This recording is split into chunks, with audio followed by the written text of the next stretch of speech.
শিক্ষা দপ্তরের যে ফিমেল বোর্ড হচ্ছে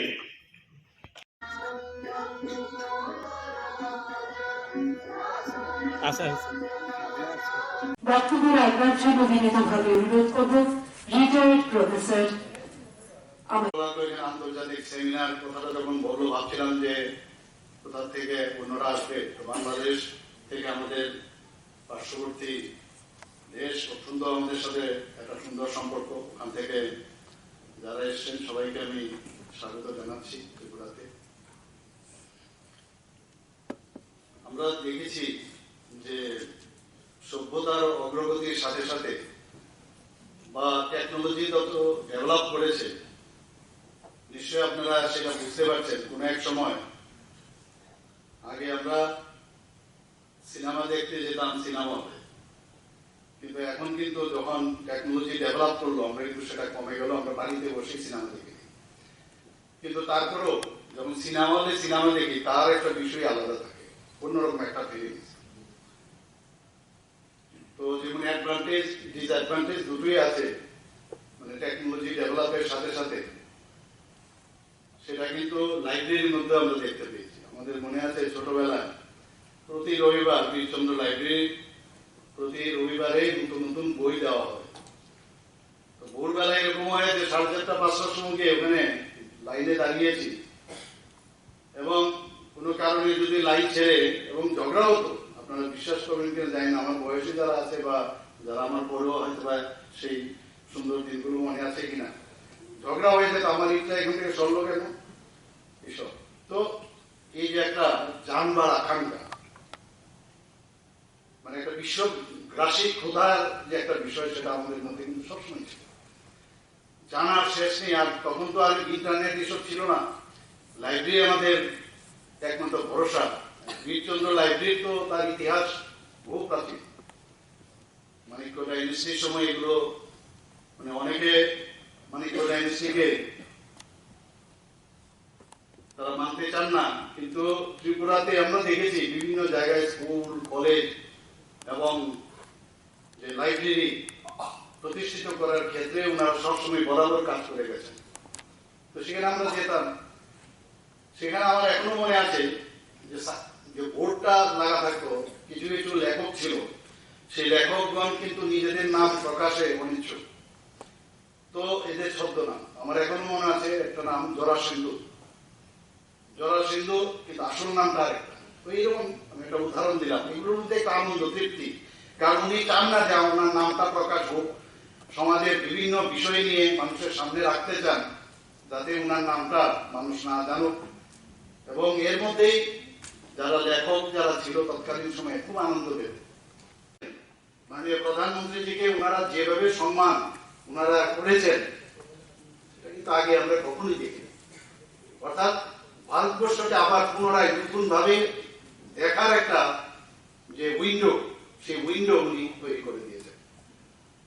ভারতবর্ষের মানে তৎকালীন সময়ে আমরা যদি দেখি, Nalanda university, Takshashila university, Vikramshila university, Vallabhbhai university, এইসব নাম তো আমরা ভুলেই গেছি, অনেকে তো এখনই প্রজন্ম তো ভুলেই যাবে। তো মেইন যে রসদ সেটা হচ্ছে লাইব্রেরি। আমি ন্যাশনাল লাইব্রেরি এখানে ডাইরেক্টর সাহেব এসেছেন, তো আমি ওনার সাথে কথা বলছিলাম যে আমি 77-78-এ একটা মাঝখানে আমার একটা সময় ছিল কলকাতায়, আমাদের বাড়ির সামনেই ছিল ওখানে ন্যাশনাল লাইব্রেরি, এখনো আছে ওখানে। প্রায় আমি যেতাম ওখানে গিয়ে লাইব্রেরি কার্ড করানো, সেই কার্ড করে সেই লাইব্রেরির ভিতরে ঢুকে আমার এখনো মনে আছে, ওখানে গিয়ে মানে দিগ্গজ ব্যক্তি ওয়েস্ট বেঙ্গলে, সে উৎপল দত্ত থেকে আরম্ভ করে সবাই সকালবেলা আসতো, দেখতাম সেই রাত্র সন্ধ্যা রাত্র অব্দি তারা পড়াশোনা করতো, বইয়ের একদম তাল, সেই জায়গার মধ্যে দেখাও যেত না।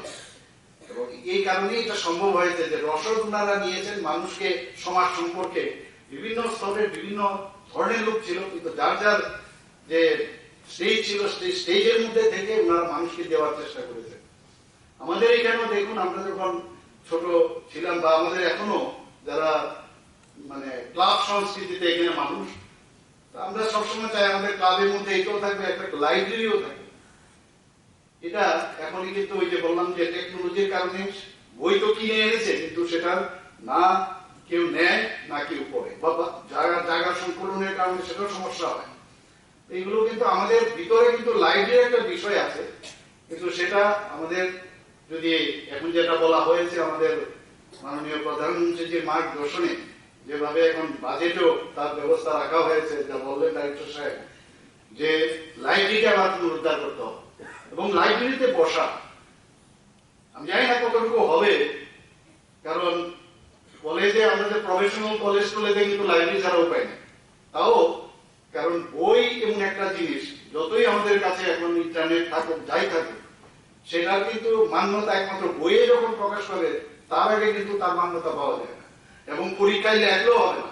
আজকাল ট্রিটমেন্টও কিন্তু দেখা যায় অনেকে সব ট্রিটমেন্ট মানে গুগল খুলে ট্রিটমেন্টও মানে শিখে নেয়, কিন্তু এতে লাভ হবে না, মানুষ মরে যাবে সেই ট্রিটমেন্ট করবে।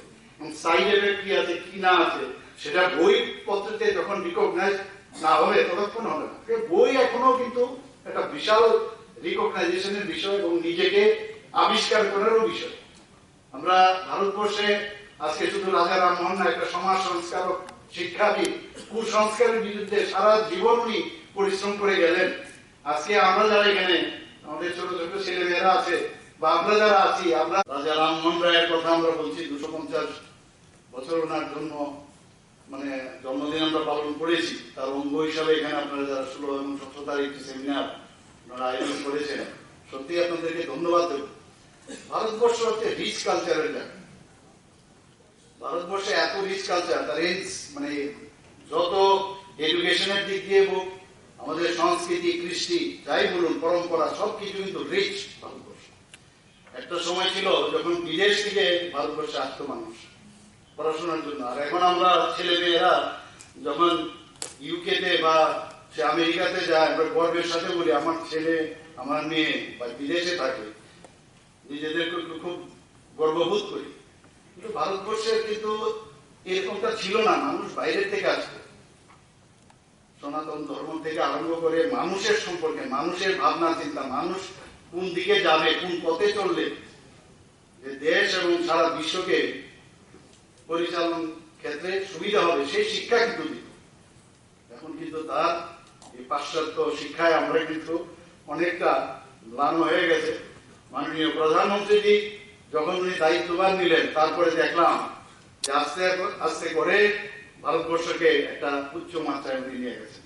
G20 আমরা দেখেছি যে সমস্ত বিদেশের সমস্ত যারা বিভিন্ন দেশ থেকে এসছেন, আমি নিজেও ওখানে মানে ভালো অবস্থার মধ্যে আছি।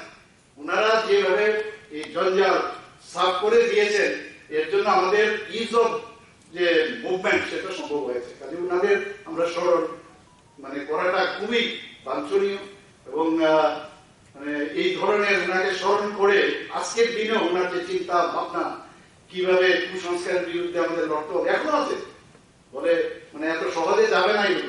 এখনো কুসংস্কারের বিরুদ্ধে উনি যেভাবে ফাইট করেছেন, সেগুলো আজকের দিনও এটা প্রাসঙ্গিক। আমার মনে হয় যে যারা নতুন জেনারেশন আছে তাদের পড়া উচিত, আজকে রবীন্দ্রনাথ সম্পর্কে জানা উচিত, আজকে আমাদের রাজা রামমোহন রায় সম্পর্কে জানা উচিত, আমাদের মানে অন্যান্য যারা বঙ্কিমচন্দ্র সম্পর্কে জানা উচিত। মানে বিশেষ করে বেঙ্গলে এত রিচ পয়েন্ট, এখন আমরা বাইরে যখন যাই, দিল্লিতে যাই, বিভিন্ন জায়গায়, তখনই কিন্তু বলে আরে বেঙ্গল, ইউ আর বেঙ্গলি, আরে বেঙ্গল তো, বা পড়াশোনার সুবাদে যখন গেছি একটা আলাদা চোখেই দেখি। এবং ত্রিপুরার মধ্যে এখন আমাদের মানিক্য ডাইনেস্টির সময় বলেছে বাইরের থেকে, এবং এখানে বেঙ্গলিদের বিভিন্ন যেসব রাজকার্যে তাদেরকে ব্যবহারও করেছে। আজকে আমরা কিন্তু জাতি জনজাতি মিলে আমরা বিশ্ব সংস্কৃতির মধ্যে থেকেও ইউনিটি ডাইভার্সিটির মধ্যে কিন্তু আমরা আছি। মাঝে মাঝে ডিস্টারবেন্স হয়, ডিস্টারবেন্স করার চেষ্টা হয়, কিন্তু এতে করে এক ত্রিপুরা শ্রেষ্ঠ ত্রিপুরা, এক ভারত শ্রেষ্ঠ ভারত, সেটা কোনদিন সম্ভব হবে না। এবং যখন আমরা এই ধরনের মুনি ঋষিদের বিষয়ে আমরা জানবো, বুঝবো যে কত কষ্ট করে এই ধরনের বিভেদ যাতে আমরা বিভেদ হয়ে যাতে আমরা কাজ না করি, বিভেদ নিয়ে যদি আমরা বিভেদের মাধ্যমে মানে একজন আরেকজনের থেকে দূরে সরা, তো বিভেদের মাঝেও আমাদের যে মিলনের যে কথাটা ওনারা বলে গেছেন, সেটা এখনো প্রাসঙ্গিক। এবং আজকের এই যে প্রোগ্রাম এখানে রাখা হয়েছে, আমি সত্যি মানে আমি আনন্দিত যে এই ধরনেরও একটা প্রোগ্রাম হতে পারে। এখানে আমি দেখলাম যে রাজা রামমোহন রায় উনি কলকাতায় হিন্দু কলেজ, আমরা তখন খুব বলতাম যে হিন্দু কলেজে খুব নাম করা হিন্দু কলেজ উনি প্রতিষ্ঠিত করেছিলেন। 1822 সালে তিনি অ্যাংলো হিন্দু স্কুল, 4 বছর পরে বেদান্ত কলেজ, যেটা এখানে আমাদের সেক্রেটারি মহোদয় করার চেষ্টা করেছেন, যে উনি এই ধরনের আধ্যাত্মিক চিন্তাধারার লোক ছিলেন, স্পিরিচুয়ালিও তিনি খুব সাউন্ড ছিলেন, সে বেদান্ত কলেজ তৈরি করার চেষ্টা করেছেন।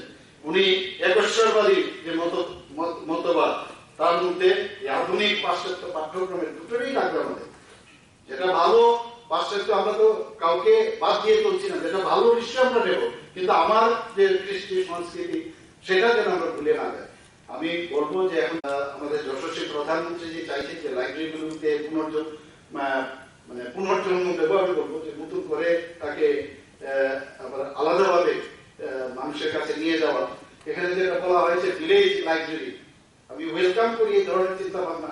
আমাকে প্রফেসর আমাদের অরুণোদয় সাহাজি বলছিলেন, প্রাক্তন ভাইস চ্যান্সেলর আমাদের ত্রিপুরা ইউনিভার্সিটি, যে আপনি কিন্তু কথা বলবেন ডাইরেক্টর সাহেবের সাথে, যে ভাই এই ধরনের যদি প্রতিটা ভিলেজে, আমাদের এখানে প্রায় 1100 উপরে আমাদের এখানে ভিলেজ এবং আমাদের আছে এখানে ডিসি নিয়ে, তো সেখানে এই ধরনের যদি আমাদের লাইব্রেরি হয়, তো সেখানে কর্মসংস্থানের সুযোগ হবে, বিভিন্ন বইপত্র আসবে, বিভিন্ন সেটা যে ভাষাই হোক সেখানে থাকবে।